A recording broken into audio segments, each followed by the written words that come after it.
Next on The Broadway Show, we're celebrating two huge Broadway openings, Robert Downey Jr. starring in McNeil, and the new play from Jez Butterworth, The Hills of California. Plus, we're meeting the stars of the new Broadway musical comedy, Death Becomes Her, and an exclusive in-studio performance from one of the stars of Aladdin on Broadway. I'm Tamsen Fadal, and this is The Broadway Show. The Broadway Show gets bigger and better every week. I'm Tamsen Fadal, and you've come to the right place for the brightest stars, biggest shows, and amazing musical performances. Here we go. We're celebrating another huge opening night on Broadway. Academy Award winner Robert Downey Jr. making his Broadway debut in a play that's perfect for this moment, McNeil. I didn't know if Robert would consider doing a play or not, and I was about halfway through, and I was like, uh-oh, I'm going to have to talk to him about this. Yeah. She got all the way through it. I read the first 20 pages and said, oh, I'm obviously doing this because it was that impactful. And I mean, how amazing is it, particularly to be at the Beaumont, at Lincoln Center, which, as I've been saying, their bottom line is to bring art and light into the world, not to turn a buck. And that puts them in a unique position to do things that I think are really unique. McNeil is fresh, and it's something that everyone is thinking about right now. It's modern. I think in particular, our humanity and how important our humanity is in this time of AI, in this time of screens and internet and broadband and, AI and where we're all heading. And I just think that more and more we have to all remember to honor and connect with our own humanity and our fellow humans, and to remain awake and aware and alive. I hope McNeil teaches audiences that there is a way in which we can still be creative humans with growing technology. Because that is one of the things as an actor I had to come to terms with, is that the future of the entertainment industry is using AI. So how can I, as an artist, still grow with technology and still be able to do my craft in an authentic way? And I think that this play kind of shows you a little bit of how both of those things can exist. And here's another massive show that just opened on Broadway. It's the American Dream, the dream of stardom. The Hills of California is a new play from Jez Butterworth, fresh off a run in London's West End. We caught up with the stars at the opening. Feeling the difference when you come out here right from the first preview, the intensity that a New York audience brings with them, for both like the very intense, quiet, emotional parts and the big comedy, the laughs. You get such a response from them, and you know where you are every step of the way, and we can feel that they're with us every second of it, and that is so rewarding to act that moment to moment. It's not just at the end when you hear their reaction that you know how it's gone. It's that you are aware every moment that you're acting, and that's such a fun place to be. I want this play to feel like a mirror that you watch, and it's about, more so than anything else I've ever written, I think it's about the people that are watching it. It's more simple, it's more personal.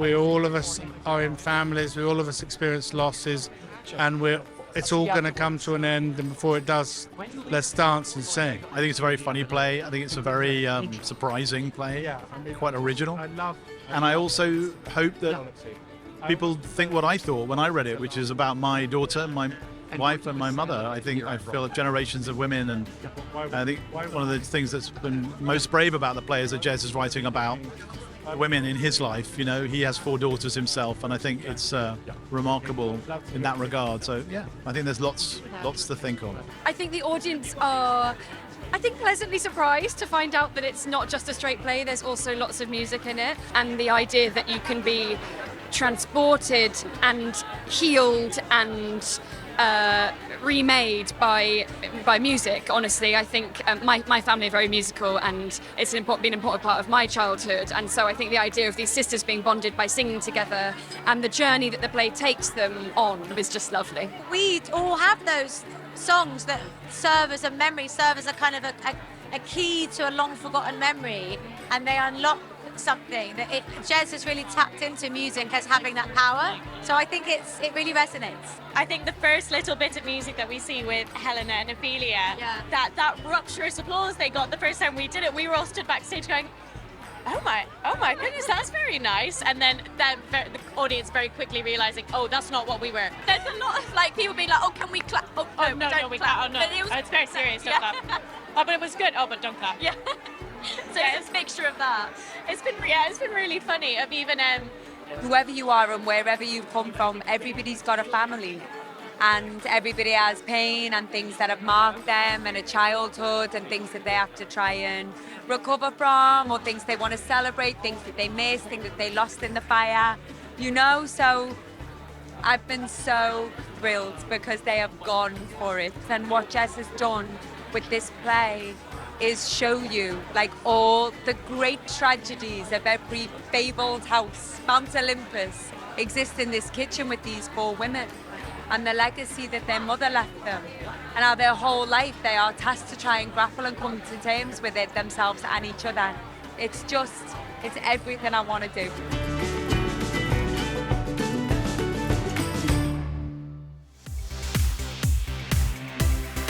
If you like large parties, A Great Gatsby is on Broadway, the brand new musical based on the iconic novel by F. Scott Fitzgerald.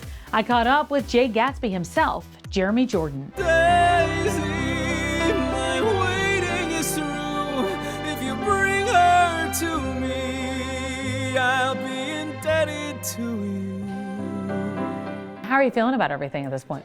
It's exciting. I mean, I stepped foot on the stage for the first time yesterday and like sang again on a Broadway stage. It's been a really long time for me since I've sung on a Broadway stage, and it's been a long time since I've done an original show on Broadway. So it still feels great every time. It's exciting. What is it like to be back on a stage? It has been a little bit of time for you. Is it a whole different learning curve for your brain or for your body or for what?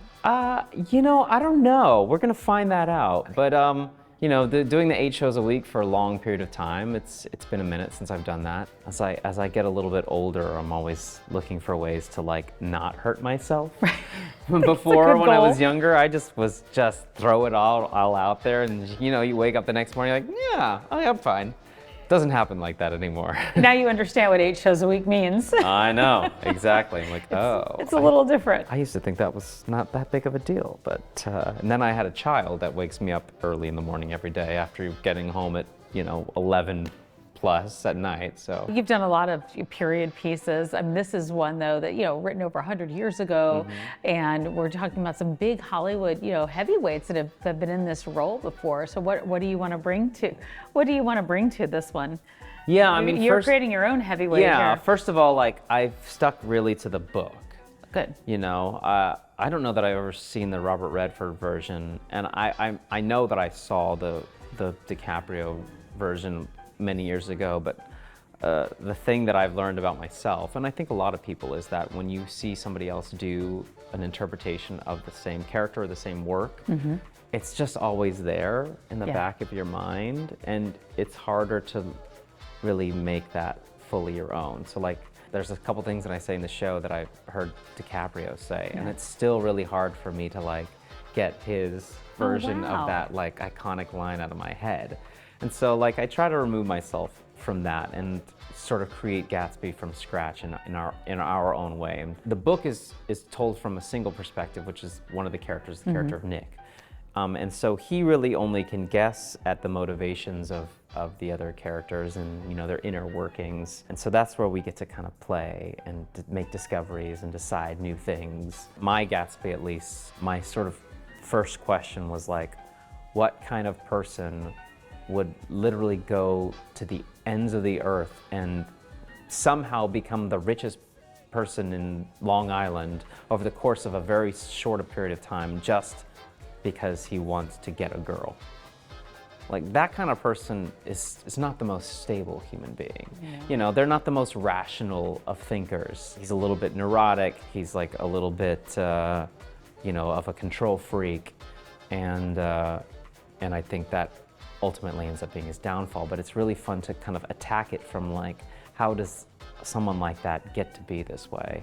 And that's kind of where I started. And what's really cool is that because it's a musical, we have all these different styles at our disposal. So the music and the choreography, and to a maybe slightly lesser degree, the sets and design, really bring in elements of modern sort of 2024 while still telling a story that's set back in 1922. And so we try to bridge the gap a little bit, so it's not like you're watching something through a time capsule. It feels relatable, but it's also still, giving you the real story. The Outsiders is Broadway's reigning Tony Award winner for Best Musical. It's based on the iconic novel by S.E. Hinton, and it's like nothing you've seen before. Here's Charlie Cooper. Danya, I'm so excited to be out here with you during kind of a chaotic time, but it's also a fun time because you have so many young people out here, a lot of them going to see The Outsiders. Heck yeah. Outsiders are our prime time. It's like our punk rock concerts because it's like 800 high school students. Yeah. I imagine that that's super fun for you to see. I feel like so many people have read The Outsiders in school, and I can only imagine how these kids are really soaking up this show. But what I think is really inspiring about you is that you're one of many at this point female directors on Broadway right now. How does that feel for you? It feels so good. I think that I was talking to a friend of mine, Whitney White, who's another Tony nominated director. Yeah. What feels good is that we can say, like, you can take it to the bank. Like, we got this. Like, we can lead things. They can be commercially successful. You can trust us. One of my favorite things about this show is that I feel like anybody could see it and relate to it because it does explore what it feels like to be a teenager. Yes. I want to know a little bit about what that, I guess, time period for you was like, and did you feel like an outsider, and were you able to tap into that? If so, for this production? So I really, once I got the script and the score and read the book, Susie Hinton's novel, it like unlocked to me what it felt like to be 14 years old. And what I tried to do when working on the show was like bring myself back into that headspace and direct it through the eyes of my 14-year-old self. Like try to be honest, try to be not hold back. I think something that Susie Hinton did was like she was unstinting in the effects of violence on the lives of young people. And you know, when I was 13 actually, one of my very good friends committed suicide. And that's a theme in this book. And I think that that's something I've obviously thought about a lot through the making of this, like how to offer that truth to people who may have experienced that and offer like a way to heal and move through it. Yeah. And so that aspect of the story really resonates to me. I think about my friend a lot while making it. And I think that if I had had the outsiders in my life in this form, I think it would have been healing and helped me through that period of time. Yeah. So I think the book is an incredible piece of literature, and that's what we've tried to bring to the stage in a visceral and physical and emotional way. Well, I feel like you are literally the perfect director for this show, and congratulations on all the success. Thank you so much. Thank you, and thank you for letting me walk you to work. Oh my gosh, thank you so much.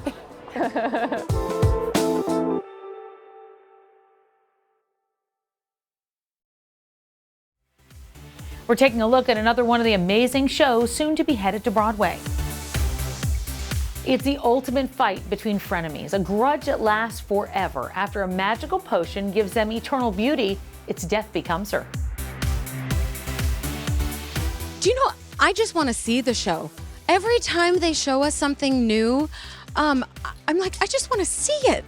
I just want to see it. It's so fun. It's so fabulous. Every element, every detail is done with so much thought and care. Now, I'm just really excited for these audiences to come and just laugh for 2.5 hours. What the writers have done, I believe, will change their lives. It's one hit song after another, and Marco Panett, the book writer, has just one joke after another, but all based in honesty and truth. I hope they are blown away about how damn good the show is. Because even if they think it's good or heard it's good, and I'm sure they have, I think it's going to exceed their expectations. So I want people to leave going, you know, I knew it was going to be good, but damn, that was good. I say this show is for the Broadway beginner, or it's for the person who keeps their Broadway subscriptions going. I could not believe how much I laughed in just reading the script. I'm excited for them to laugh. We've got so much going on. Come and laugh with us for about 2 hours, okay? If you want to know Death Becomes Her, you can see the movie. You don't have to see the movie to know the show. I think it's actually better at this point not to see the movie. Just a personal opinion, because it doesn't really matter. If you're a fan of the movie, you're going to be fine because we got all the stuff you want to see and more. I'm not giving anything away, but there are surprises. You built a musical out of a DeLorean? Back to the Future, changing musical theater history forever. Paul's here now with the story.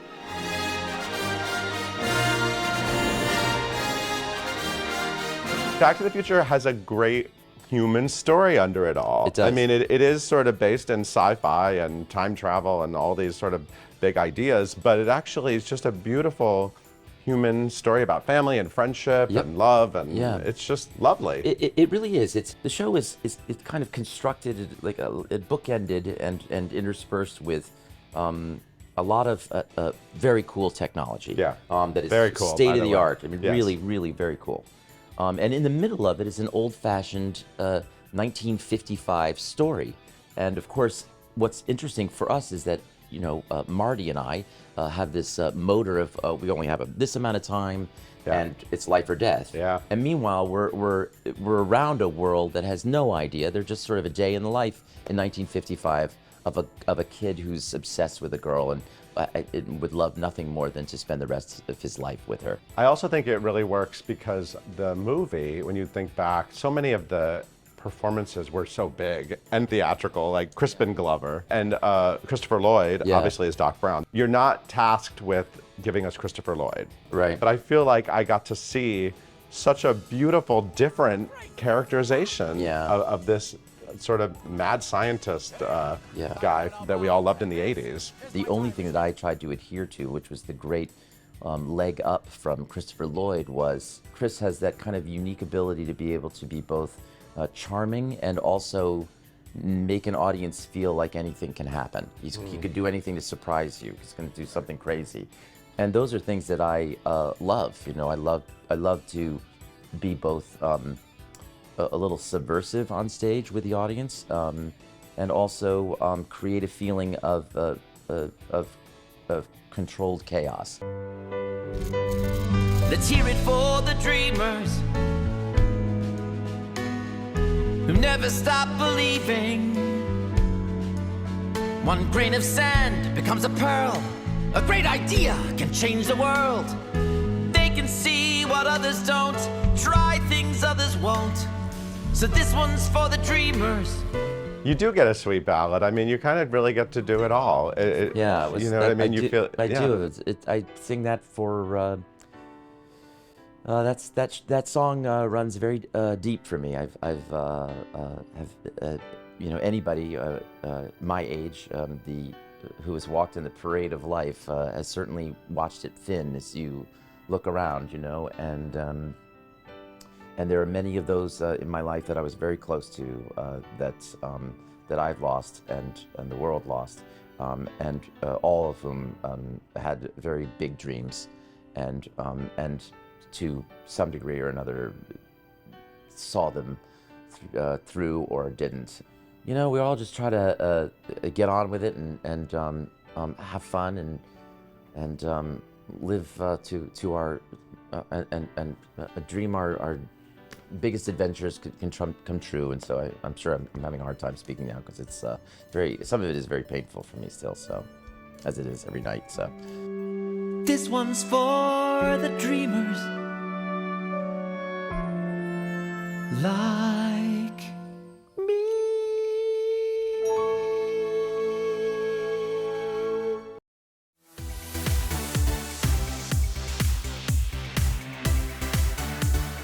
It's exactly what you wish for. Aladdin celebrating a decade on Broadway and still going strong. Here's an exclusive musical performance from the Broadway.com studio.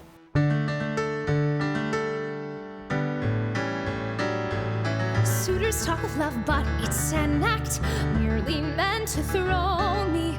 How can someone love me when in fact they don't know me? They want my royal treasure. When all is said and done, it's time for a desperate measure. So I wonder, why shouldn't I fly so far from here?